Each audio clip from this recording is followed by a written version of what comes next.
I was born in 1962 in New York City. My initial plunge into spirituality was in high school on my own, around age 15, 16, reading Buddhism and Hinduism and Taoism in translation.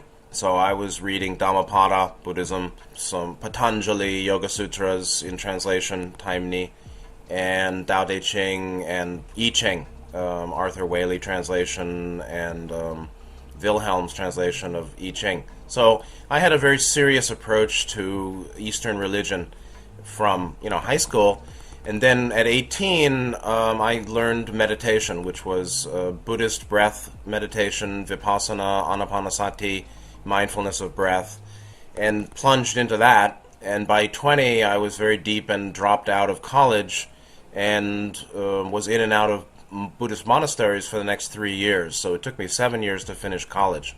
And I lived a short time in Thailand, in a forest in the south, and in Japanese Zen, Japanese Rinzai Zen tradition temple in upstate New York, Daibosatsu Zendo, and Korean Zen in Rhode Island for a short time.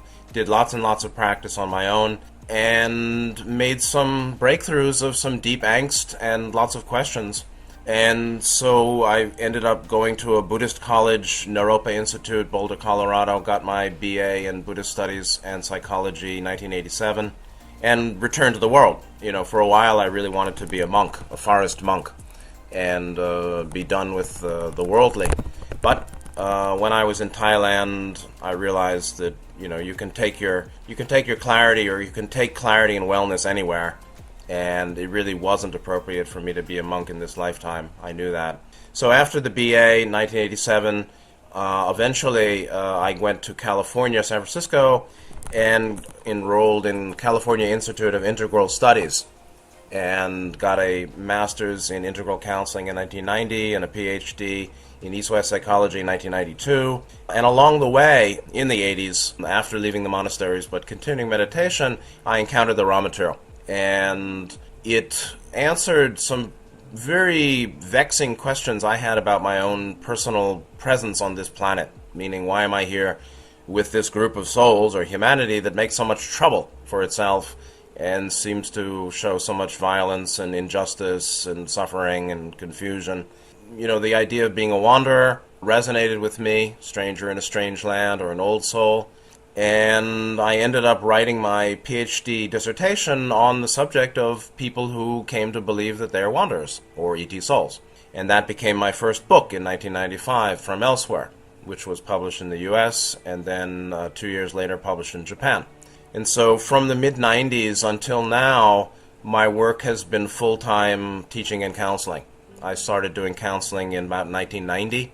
And teaching also formally for over 20 years, and basically make an integration of the metaphysics of the raw material along with core topics from early Buddhism, which means Theravadan Buddhism. There are 3 schools in Buddhism and lots of branches, so Buddhism is complicated. What I've found is that many social or planetary dynamics of our life here, such as polarity, good and evil, such as the sense of alienation that many of us feel, many of us being wanderers, the meaning of the present time on Earth, meaning a special time. Some unusual things are happening here, geophysically, in terms of solar activity, in terms of development of human consciousness, in terms of individual personal transformation. That level of the world process was very well presented deeply by Ra in ways that I couldn't find in Buddhism.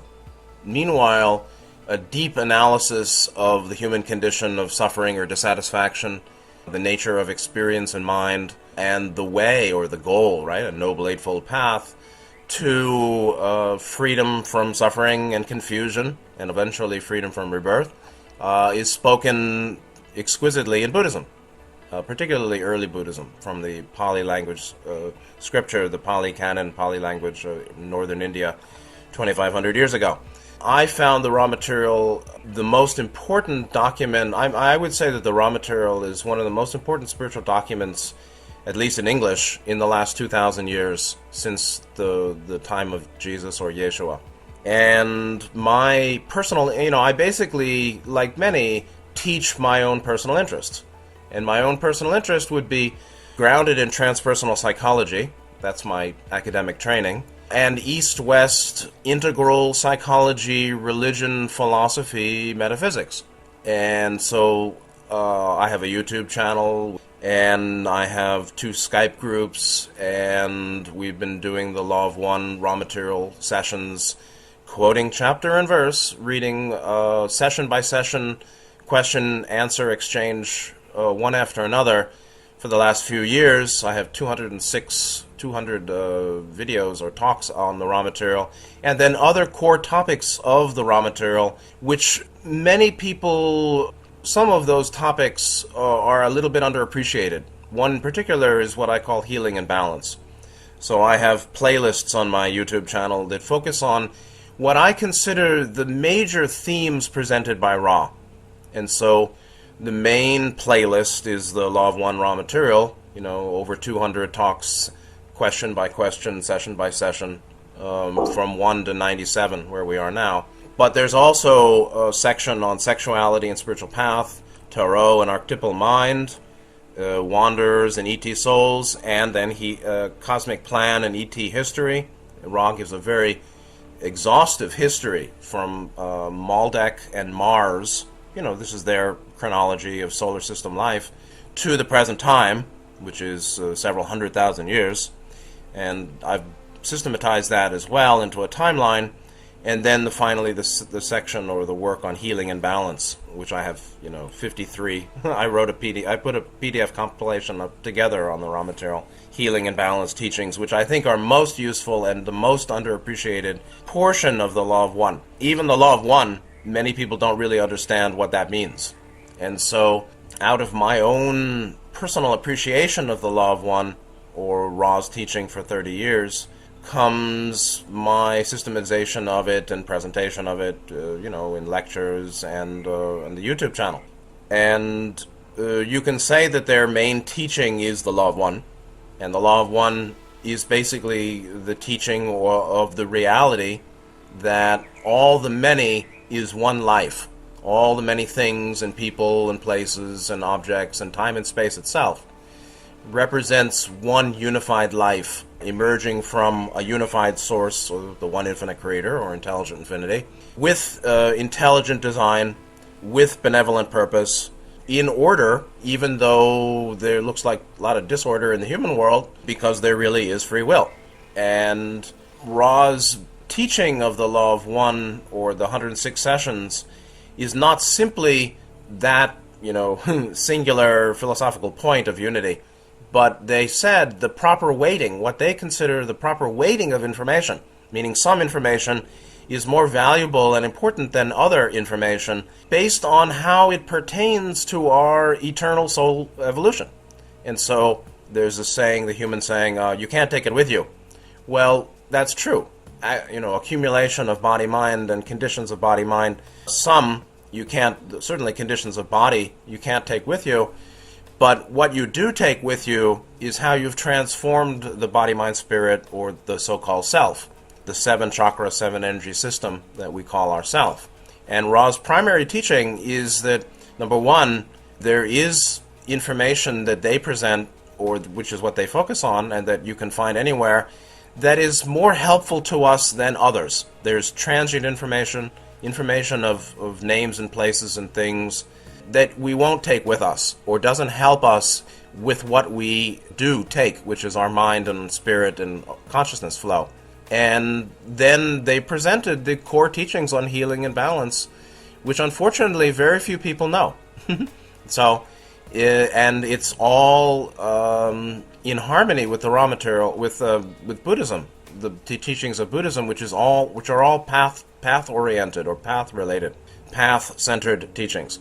And so a lot of people that are getting into the raw material don't go beyond the teachings on wanderers or ET souls, which are very important, or the teachings on confederation, positive extraterrestrial, collective, which is helping Earth, or the contrast between the positively oriented higher dimensional confederation and the negatively oriented Orion Federation and what that means. meaning the whole issue of cosmic polarity, which is very important, obviously, and it pertains to what's happening on Earth today, for sure. But Ra's teachings are far deeper and I have found for myself, very helpful enrichment of Buddhism and teachings like Advaita Vedanta or Hinduism and Taoism that are centered on the path of soul evolution or transformation. Because no matter what affairs of the day and social conflicts we have, or secret space programs and secret activities are going on here, we will leave this world one day.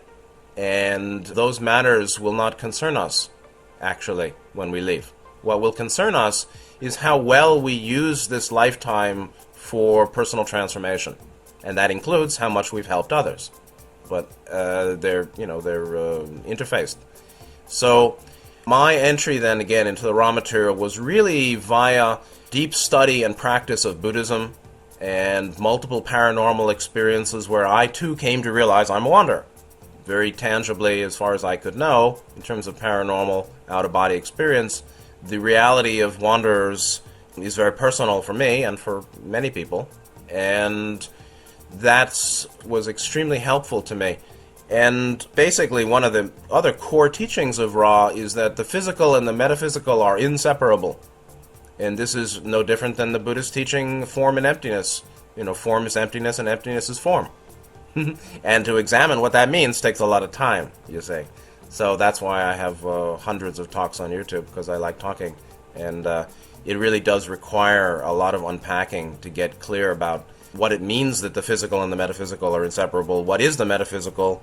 What is form, and how does it relate to emptiness? What is the way of healing and balance?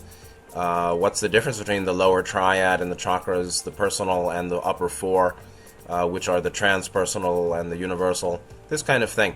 So I love the raw material, and I respect the raw group tremendously, and I think it's indeed a critical transmission to humanity here at the end days of the 3D cycle of evolution. And to know what that means, then you got to get into Ra's teachings on cosmology and the cycles of planetary evolution. But anyway, many, many deep topics. Many traditions, or in the West, there's some idea of old souls. An old soul, it's not different than the term old soul, where that's used to indicate a being that is incarnate temporarily in a human body, as we all are, that has had more reincarnations than what's normal or common with the human population. The soul age being a little bit older, and basically then, comparable to an elder human person who's 60 or 80, 100 years old, versus somebody who's younger. And so wanderers are directly presented in the raw material as generally, nearly always, benevolently oriented or positively oriented souls from 4th and 5th and 6th entities, which pertain to other planets in other solar systems generally, associated with the consciousness of 4th and 5th and 6th chakras. So if you want to know about wanderers, you got to know about chakras. And then if you want to know about chakras, you got to consider the difference between 4, 5, 6, and 1, 2, 3. And so wanderers in the raw material are presented as old souls who are native to higher dimensions, associated with 4th and 5th, 6th dimension, 4th and 5th and 6th chakra consciousness, which is associated with the law of love, the dimension of love and understanding 4, the law of light, or dimension of wisdom, and true mind 5, or the law of 1, dimension of unified self 6. That also pertains very well to Buddhist cosmology, which talks about 2 higher of the 3 realms called form and formless realms. So wanderers are strangers in a strange land. Wanderers have come to Earth basically to be of assistance to the planet and humanity at this time, which is Ra talks about as the time of harvest, which is akin to dimensional shift, meaning the planet itself is evolving into a higher energy condition associated with the next cycle of soul evolution being 4th dimensional. Now, a lot of people in the New Age say we're talking going 5th. In their view, if they can explain it, which they usually can't, they understand the planetary astral plane, which is, in my understanding, 3D non-physical. They understand that as fourth dimensional, and that the planet is evolving to a condition above that called fifth dimensional, and that's the new age. So they often talk about going to fifth dimension. However, obviously, humanity has not really demonstrated a great understanding of love, which is associated with fourth chakra, and so the human condition, which is very three-dimensional now, the idea that it's leaping to fifth dimension, which is associated with fifth chakra, without a phase of time in which the development of fourth chakra, love, compassion, caring, achieves or comes, is very silly. The metaphysics that Ra presents, which actually you really won't see somewhere else, is that each of the dimensions of self-consciousness, 3, 4, 5, 6, where beings have a sense of self, have a alternation between an incarnate and a disincarnate phase. And so at the human level, or 3D Earth today, physical 3D Ra calls space-time. Non-physical, where you go after death, where you were before birth, the astral plane, Summerland, astral city, all of these notions of the other level of Kamaloka in Buddhism, is 3D non-physical or 3D time-space. And so people who are saying, oh, the planet's going to fifth density, I believe seem to be calculating that the astral plane is 4, so we're not becoming astral, we're, going to 5. But it doesn't really fit to me. So these are little details, but if you want to get into planetary evolution, you have to consider that beings and planets sequentially evolve in a way up the chakra ladder from first dimensional up to seventh dimensional in accord with the development of consciousness that's native to each of those chakras. And so it seems to me humanity is a race of souls that have not yet learned to love and are trying to learn love, while wanderers coming in, and Ra talks about their numbers as 65 million. That was in the 1980s, 1981 I think they gave that information. Today I would say the numbers may be 100 million, but I don't think it's much more than that. And that's 1 or 2% of the population. So 98% of the people on Earth are 3D natives, or not wanderers. That doesn't mean they're not good, it doesn't mean they can't be spiritually minded, it doesn't mean they're any moral deficit or anything. It just means they're younger souls. And some people criticize that notion of wanderer, say, oh, you feel so special. You're just saying that to make yourself feel better. There's no better and worse. There's no older, younger. But actually, some people are taller and some are shorter. Some have more wisdom and love and some have less. And so we're not talking about true nature or ontology. We're talking about development of functions, development of the function of love and wisdom. And that's what old souls are. They had more reincarnation, and they are more familiar with love and light. And so I believe many of the people that are attracted to the law of one or the raw material are wanderers. Many of the people who care about the planet as a whole are wanderers. Many of the people who feel angst and distress at human suffering and human warfare are wanderers. Many of the people who brought inventions and good things like Tesla over the years are wanderers. Ra said that Jesus was a wanderer. And so, these are ideas that are totally unprovable.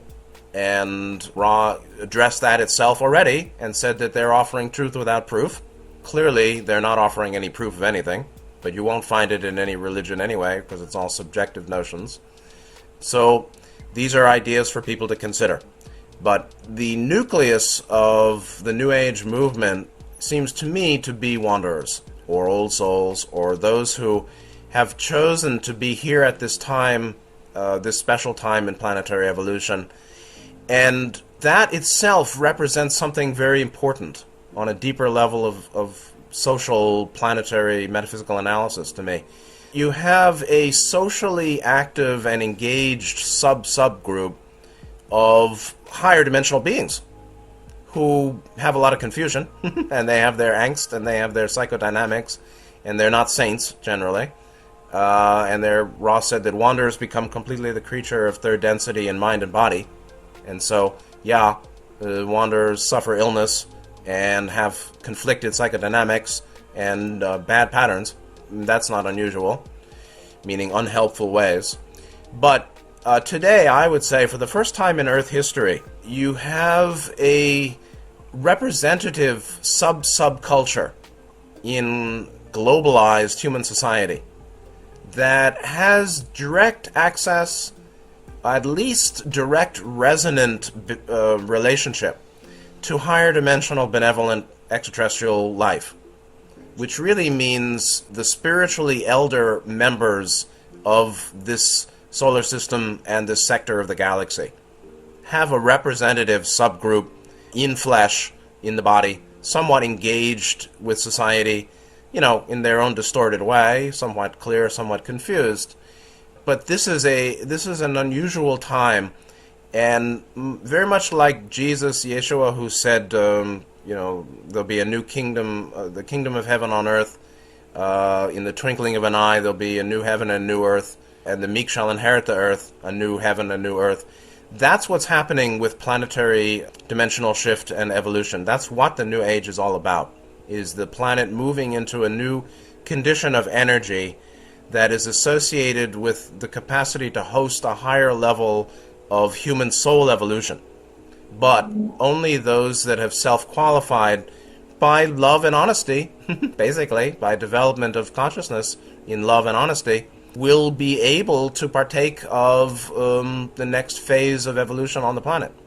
And wanderers play a critical role in that, but are, ontologically not any better. Their worth is not any better or worse than anyone else, of course.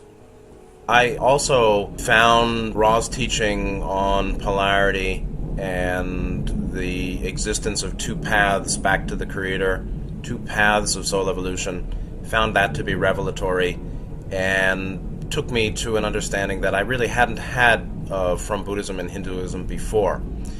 Buddhism and Hinduism do talk about a left-hand path, do talk about higher dimensional negatively oriented beings. Negative doesn't mean bad. Negative means absorptive rather than radiatory of love light. It's the path of control and separation rather than the path of love, freedom, and unity. So that's negative versus positive. So there's no judgment implied in the semantics of positive, negative. Simply, like electricity, there's polarity of positive and negative charge. So that's all they mean by that. To me, it also helped me profoundly make peace with living in this world. And what we call negativity or control, domination, oppression, what leads to warfare, what leads to deception, misinformation, the human matrix, the Illuminati, the New World Order, all the secret societies that seek world conquest, black magic, all of that is the result of human free will, or human free will that we could call misperception because there's no recognition of unity or the supremacy of love. And love and unity are really two sides of the same, or love is a dualistic expression of unity, actually. And so, yes, by human misperception and human free will, beings choose that serves to self-controlling path or ways of living here. If you want to go beyond or find the basis of that, Ra also spoke of the original desire. And so Ra spoke that the original desire of the creator of the seven-dimensional, what they call an octave, or seven-dimensional sphere of soul evolution with planets and beings, and what a solar system is in its full nature is a seven-dimensional kind of spherical realm for beings' evolution. The original desire is that entities seek and become one. Yet free will is paramount, and so of the three primary laws basing, that is the basis of soul evolution, or implicit to cosmic structure, the first is the law of free will, and they call it a distortion, which is another long study as to why they call the law of free will a distortion. But the multidimensional universe, which is focalized into seven-dimensional solar systems, within which this solar system we're currently experiencing third-dimensional physical incarnation and consciousness. They're all guided by the law of free will. or beings within have the experience, certainly, of free will, by which we choose, and there really are considered two ways of evolution. One is seeking to conform to reality, which is of unity and love, which is the positive path. Conform in the sense of purify ourselves of distortions and obstructions that keep us from a full appreciation of unity in love and wisdom. The other path is the rejection of all that, and that's a way of separation and control. What's really critical to understand is that this is a special planet. This cycle, from the raw material metaphysics, humanity is seen as a unique composite of multiple 3D planets' souls, meaning the souls on planet Earth that are called humanity historically, certainly from Ra's estimation of the last 75,000 years, have come from multiple 3D planets. Some of those planets were positively oriented in their 3D cycle. Some were negatively oriented. They're considered to have all gone on to their fourth dimensional cycle. Yet the people who come to Earth, the souls here, were those who didn't make the harvest, who didn't graduate with their planet into fourth density. But the composite nature is that you have some people here who are very highly developed in the way of third density, some who are beginning at the, in their career in third density evolution, others who are very strongly negatively oriented, and others who are very positively oriented.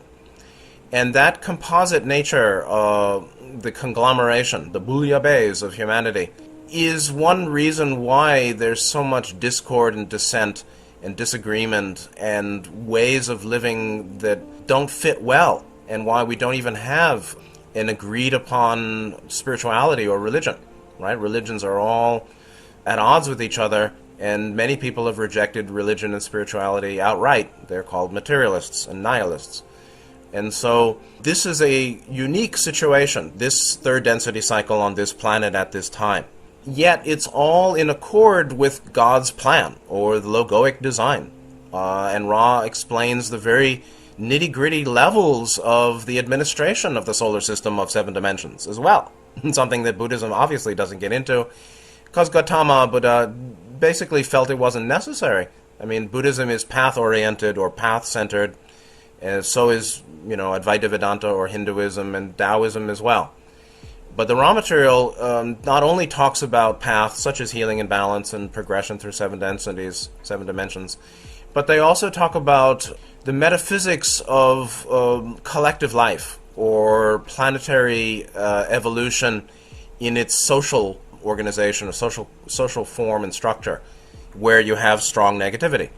And so, yes, it was critical for me to hear explicit the teaching from Ra that there really are two ways.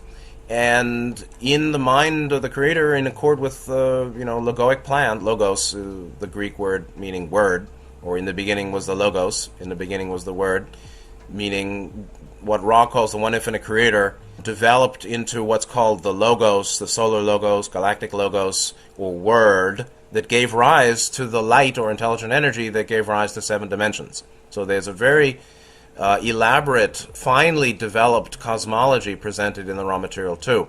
And it very much acknowledges the metaphysical propriety or fairness in terms of evolving souls for beings to reject themselves, to reject reality, the reality of love and unity and God's plan, and go against their soul, actually, at some level. And yet they can evolve, even though they keep certain distortions way down the line.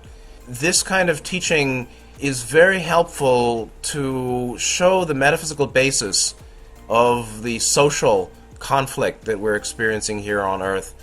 And so this, I just the way I summarize it, is that this cycle of soul evolution at the human level on planet Earth, which is ending now and transforming or moving to a higher quality, that's many religions talk about the end times, and that's they're very much, many views are in accord with each other about the need for a cleansing or period of chaos and tribulation, and then the return of the Christ principle, a return of Jesus, or Imam Mahdi, or some kind of positive rebirth for the planet and humanity.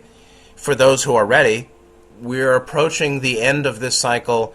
This cycle is, because of its composite nature, humanity wasn't really expected to become a unified planetary race or culture because of the input, because of the mixture of the souls that are here.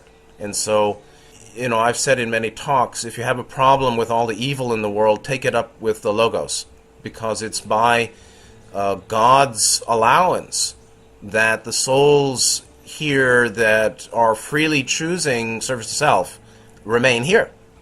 And when the time is right, the third density cycle ends, and Earth transits into a fourth dimensional planet, or capable of hosting fourth dimensional life, but it's expected to be service to other, or the positively oriented group only, and the others will leave.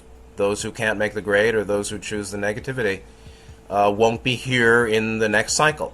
There is a Christian exhortation or recommendation to pray for discernment. And if you pray for discernment and really open mind, heart to true discernment, love and appreciation of love and an understanding of healing will come, as well as a natural desire and ability to help others.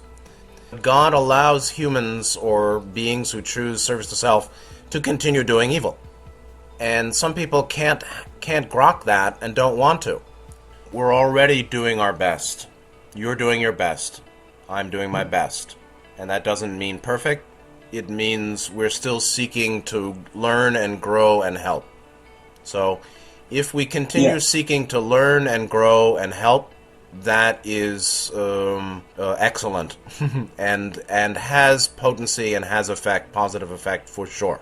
Ra talked about the middle group as the vast sinkhole of indifference, and I would say it's characterized by spiritual apathy, which leads to materialist focus, or a focus on the physical, emotional, social, interpersonal, and nothing more.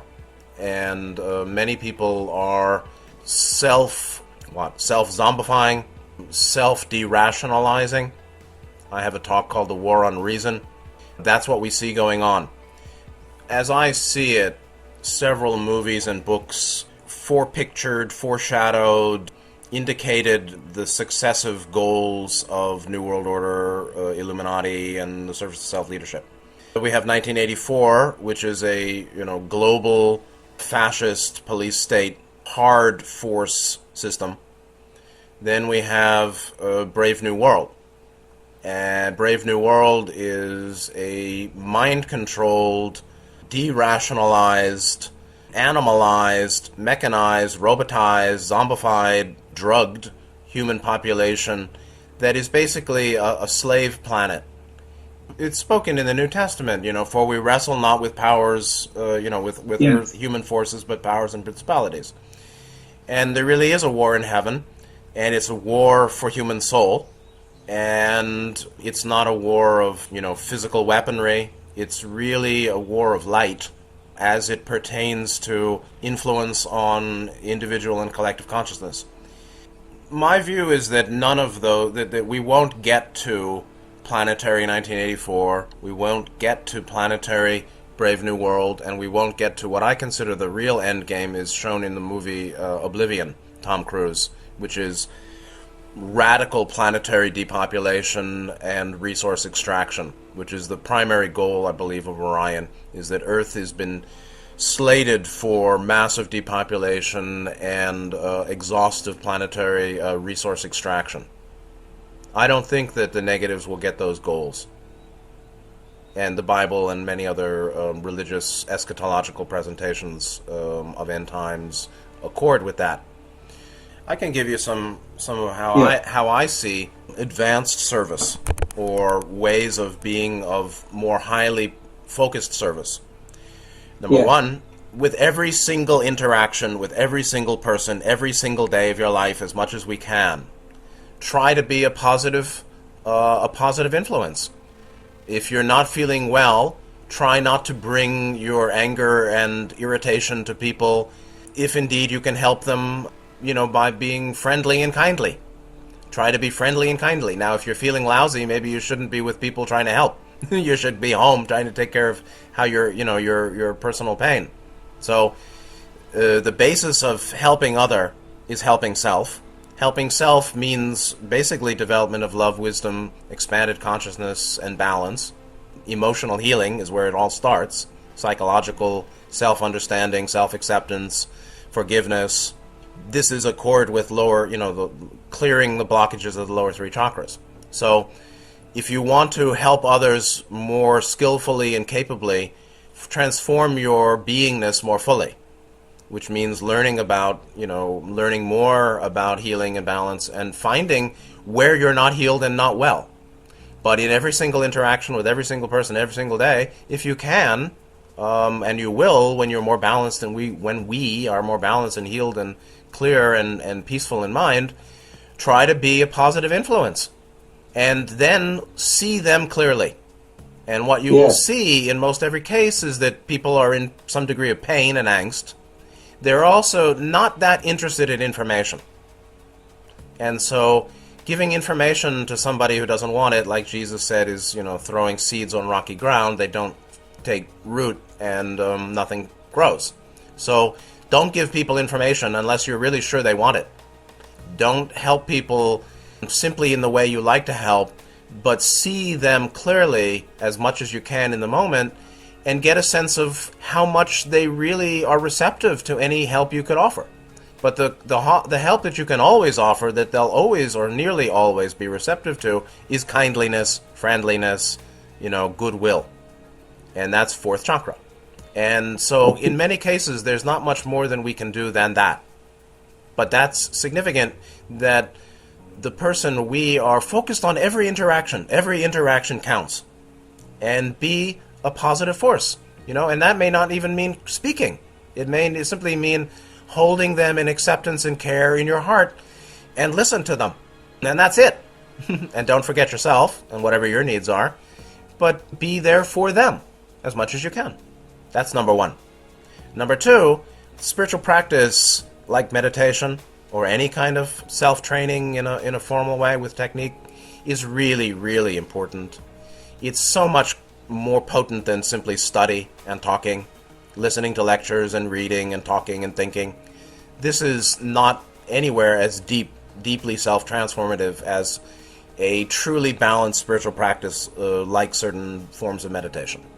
So if you really want to help others, help yourself more potently by choosing and following through with and staying with certain spiritual practices that fit you, that you feel all right for you. And thirdly, you can do world visualization, peace, prayer, meditation, and visualization to send love, light to humanity every single day of your life. You want to help the world? Do visualization and meditation every single day of your life and send love and light in open-hearted care and kindness to all humanity. That helps a lot too, This is what Ra calls positive polarization. Service to other, which just means continuing on our spiritual path or our path of transformation. The self is not less important than other. Your needs are not less important than other. Taking care of others is not more valuable than taking care of yourself, actually.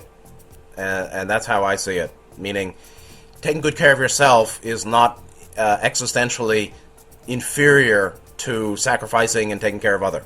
Ra said, self is a being of infinite worth. So your worth is infinite. My worth is infinite. Many, many, many people have low self-esteem, low self-value, low self-worth, a sense of low self-worth. And that can lead very kindly good people to burnout and martyrdom and putting others over themselves. In some ways, it's quite holy to put others first. But the people who, the saints who truly serve the world have already done profound self-transformation. They don't need to be served. They're happy to offer all to all. But if a person carries low self-esteem or low self-worth or has issues of self-worth, then there's this implicit self-non-appreciation, lack of self-love. And so when there are self-esteem, low self-esteem, and low self-worth, there's a lack of self-love, self-appreciation. And then there's a corresponding wisdom deficiency of discernment, putting others over ourselves to our own detriment, and then going towards martyrdom or burnout. And those are all, these are boundary issues too. So people need to realize that you're important too. You're no less important than anyone else. And you're worthy of your own love. You're worthy of love and care. And anybody who has a problem with that, in some ways, can't help others that fully. There'll be limits in our helping other when we don't love ourselves. And love ourselves is not narcissism. It's just kindliness, It's just, if I'm in pain, I want to know, and I want to remove the causes of my pain so I'm not in pain. That's it. Personal transformation, spiritual transformation is accumulative. So it's day by day. And people should trust the process and trust themselves and trust the consequences of their seeking. Keep seeking, keep thinking, keep feeling, keep the heart open. And if one feels pain, try to understand what it's all about and the causes. And face, love truth. Truth will help us set ourselves free. And so believe in yourself. But don't fool yourself, and don't follow, as a great teacher Lin Chi, Chinese Buddhist monk, said, don't follow the deluded views of others. So keep refining the eye for truth, and keep it in your heart, and we'll be fine. But we can't save humanity. They can only save themselves.